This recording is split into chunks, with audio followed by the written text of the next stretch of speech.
Alright, guys. So we're getting into the last of the initial day uh, tribes, which is going to be pirates. And what I mean by that is on December 3rd, when Season 9 launches, there's going to be beasts, dragon, quillbers, pirates, nagas, and mechs.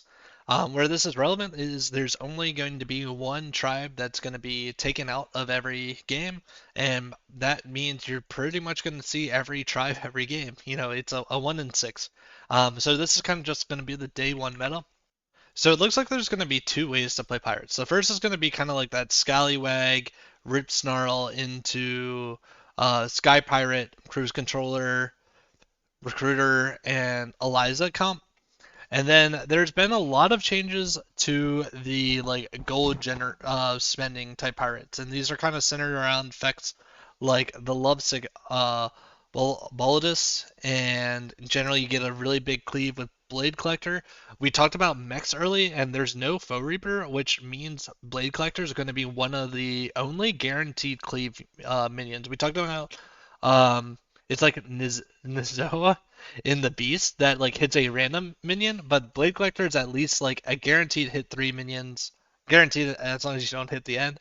Um, so let's, I guess, go through pirates and start kind of doing some predictions for the two comps. So Skywag, South Sea Busker, pirates that we've seen before.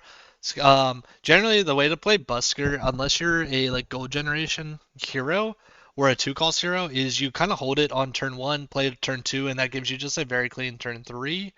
Tavern Tier 2, Defiant Shipwright. We are very like used to the Shipwright Rip Snarl Captain, where you're able to give this the one health permanently, starting very early. Very interesting. They have free dealing Gambler back. What makes this minion really useful is it's essentially a free minion. And the best way to use this is you hold it until you get to like Tavern Tiers 3 or 4, and then you trade this for a like Tavern Tier 4 minion later in the game.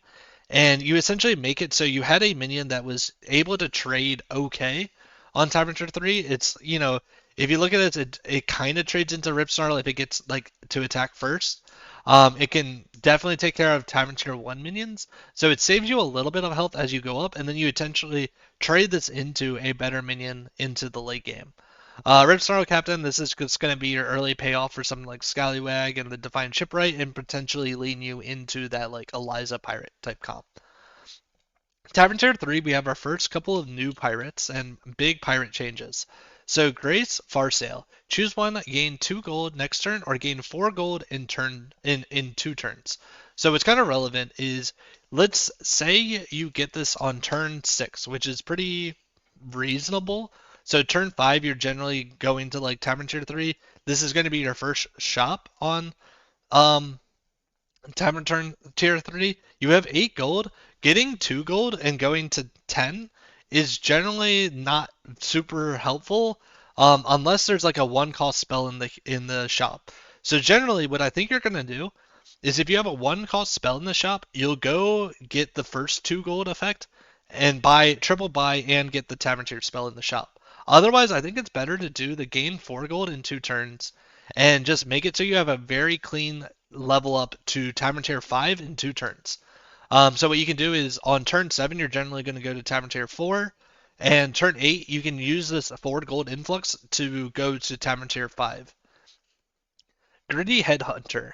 Battlecry, get a Marauder's contract. If you remember, and it's down here, steal a random pirate from the tavern. This is just a like pretty good like econ unit in the early game. You figure it's like a net one, like it costs you only 1 gold after you sell the 2 pirates, and you're getting a lot of health in that time frame. A Lobsec Baldus, they're moving down to Tavern Tier 3. It's a 3-2 to kind of fix the stats.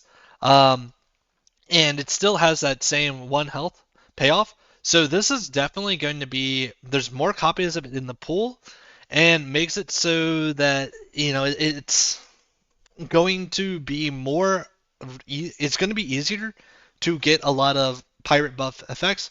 The main payoff with this is with something like Bran. You buff a Blade Collector, you have Gunpowder Courier as a way to give the Blade Collector attack, and you just have a really good like cycle unit here. Peggy, they're moving down to Tavern Tier 3. Peggy gives you a lot of value if you have some type of minion that's worth scaling. The best is going to be something like Blade Collector. Defiant Shipwright's also pretty good with it. But whenever a card is added to your hand, give another friendly pirate +1/+1. The main thing with this is you want it to be targeted at like one pirate. You don't really want two pirates because it's going to split the buffs between them and make it so eventually if you want to sell one of them out, you're only keeping half of those buffs long term. But Peggy being on Temperature 3 definitely makes it so you can have something like Shipwright into Peggy and just use these as like a two card combo to get a lot of buffs as you're leveling up. Blade Collector, kind of like I hit on early, this is going to be just like your big cleave minion in the like spend gold comp. Doubloon Grifter. Whenever you get 4 pirates, increase your maximum gold by 1. So I'm assuming when they say get 4 pirates, this includes something like whenever you buy one from the shop, whenever you steal one, probably whenever you generate one from like an effect. Um, and what's really cool, if you think about it, with something like Gambler, Gambler gives you one of those 4 procs for free. Um, I see Grifter as kind of a big like payoff in the mid game to try and get a bunch of gold, and then you eventually sell it out as you start playing the more and once you have like the full like whenever you spend effects, you can probably start selling out of it because going from 20 to 25 gold isn't as relevant as going from 15 to 20 gold. But definitely going to be a really big payoff in the mid game. Gunpowder Courier, just the relevant thing is they changed it to be a Tavern Tier 4, and now it's a 3/6 to kind of balance those stats. And it's now to attack again. Right now, I think it's Tavern Tier 3 on a 1/5 or a 1/6, I forget, with this whole 5 gold thing. But this is going to be your way to buff Blade Collector. So Blade Collector gets attack from the Gunpowder Courier, gets health from the Bolidus. Sky Pirate Flag Bearer, this is just if you're playing the like cruise controller comp, you have this as a way to give you more summons.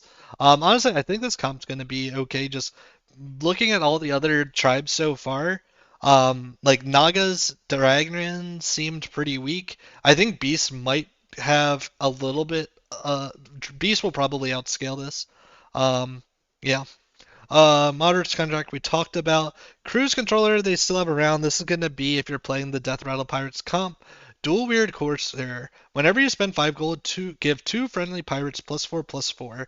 So this is going to be pretty good if you only have a Blade Collector. What's going to suck is if you have too many pirates, like if you do Peggy, Blade Collector, and this, like you're buffing those two. Ideally, I think what you do is you play Peggy, Blade Collector, and then you eventually sell off Peggy when you get this Dual Word Corsair, and then you're just buffing like Courier and Blade Collector. Um, the other thing is you don't need Courier with this because this is a attack buff for the Blade Collector, so you could just play these two. It also sounds like it can buff itself. So I think in the like you'll use Peggy and Courier in the mid game and probably eventually trade it off for a dual wield Corsair in the late game. Primate is gonna have a little bit of value with all the Rapscallion type stuff, but I think without trinkets, just Primate's not gonna be a big enough effect for you. Rapscallion again, this is gonna be a payoff with Cruise Controller. Going into Tavern Tier 6, so Eliza is definitely going to be a comp with because of without trinkets. Like I think the core for this like pirate comp is going to be something like 2 cruise controller, 2 flag bearer, Eliza, Ferrix, and Rapska. I'm trying to remember, is Ferrix still around? Let's check real quick. Ferrix, I don't see. So Ferrix is gone, and that definitely makes that comp worse. So that's good to know. Is Par that comp is Eliza the Pirates is definitely going to struggle without Ferrix. But it's probably going to be like a okay try and just top 4 kind of comp. Coast Guard I've talked about when going through the neutrals, but this is a really big payoff. If you have Bran, it's essentially like it gives you free because you're getting 2 pirates with the refreshes, and then it also is teching your shop to only have pirates, which is just a really good effect to have. Salty Hog, whenever you add 3 cards to your hand, give your other minions +1/+1. I think you're going to be having enough effects that this is probably okay, at least in like a early mid game, to try and like tech your board a little bit. And then Spacefarer. Whenever another friendly pirate gains attack, gain 3 health, The main thing with this is like if you have dual wield Corsair giving 2 minions 4/4, this is now going to be getting +6 health off of that, and you figure it's going to get a little bit of attack from the dual wield Corsair. So if we look at like what the final board would look like with APM Pirates, it's going to be Bran, Spacefarer, Salty Hog, that's 3 minions, Dual Wield 4, Blade Collector 5, and then maybe Courier 6, and then one shop spot, and then you eventually probably sell out a Salty Hog for like Leroy, and you sell out a Bran for like scam cards in the late game.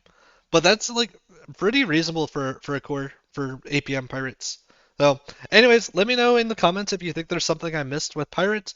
Leave a like if there's something you learned or you enjoy this content, and subscribe if you want to keep seeing these. We got a couple more tribes left, but we're almost there. So, good luck on your season 8 climbs. Hopefully, you're getting as far as you want. You're getting on your leaderboards and you're climbing as far as you want there, and you're looking forward to patch or season 9. So, good luck. See y'all. Bye.